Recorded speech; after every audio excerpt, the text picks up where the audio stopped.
அதிமுக காரங்க விவரமானவங்களா இருந்தீங்கன்னா உங்க கட்சிக்கு ஓட்டு போடாதீங்க. உங்க கட்சியை காப்பாற்றணும் ஓட்டு போடாதீங்க. நான் அதிமுக கட்சிக்காரங்களுக்கு மேல உங்க மேல கோபத்துல நான் சொல்லல, உங்க மேல இருக்க பாசத்துல சொல்றேன். ஏன்னா திமுகவை பிஜேபி தோக்கடிக்கணும்னு நினைக்குது, ஆனா அதிமுகவை அழிக்கணும்னு நினைக்குது.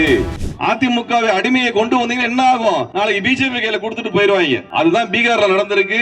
பீகார்ல நிதிஷ்குமார் வந்து பாவமே அப்படின்னு பாஜகவை கூப்பிட்டு சீட்டு கொடுத்தாரு. இன்னைக்கு நிதிஷ்குமார் தூக்கி வெளியே வீசிட்டாங்க. நிதிஷ்குமார் என்ன பண்ணிட்டாரு? முதலமைச்சர் பதவி ராஜினாமா பண்ணிட்டு நான் எம்பியா போறேன்னு எம்பியா போயிட்டாரு. இன்னைக்கு வேற ஒருத்தனை கொண்டாந்து பிஜேபி காரனை கொண்டாந்து முதலமைச்சர் ஆக்கிட்டாங்க. நாளைக்கு இதே விஷயம் எடப்பாடிக்கு நடக்கும். நாளைக்கு எச் ராஜா முதலமைச்சர் ஆனாலும் ஆவதற்கு எல்லா வேலையும் பிஜேபி காரன் செய்வான். அதனால அதிமுக காரங்க விவரமானவங்களா இருந்தீங்கன்னா உங்க கட்சிக்கு ஓட்டு போடாதீங்க. உங்க கட்சியை காப்பாற்றணும் ஓட்டு போடாதீங்க. நான் அதிமுக கட்சிக்காரங்களுக்கு மேல உங்க மேல கோபத்துல நான் சொல்லல, உங்க மேல இருக்க பாசத்துல சொல்றேன். ஏன்னா திமுகவை பிஜேபி தோக்கடிக்கணும்னு நினைக்குது, ஆனா அதிமுகவை அழிக்கணும்னு நினைக்குது.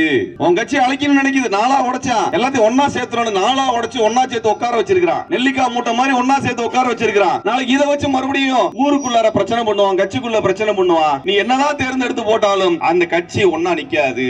இதுதான் அதிமுகவோட நிலைமை. பாவமா இருக்குது பாக்குறதுக்கு. பெரிய கட்சி ஒரு கவுன்சிலர் சீட்டு தனியா நின்னு ஜெயிக்க முடியாத கட்சி தாங்க பிஜேபி. ஒரு கவுன்சிலர் சீட்டு தனியா நின்னு ஜெயிச்சிருக்கானா பிஜேபி காரன்? ஜெயிச்சிருக்கானா? இல்லையே. அவனுக்கு எதுக்கு அப்ப 40 சீட்டு தாரவாத்து கொடுத்தாரு? 40 சீட்டு தாரவாத்து எதுக்கு கொடுத்தாரு? மிரட்டி வாங்கியிருக்காங்க. இப்ப சீட்டை மிரட்டி வாங்கியிருக்காங்க.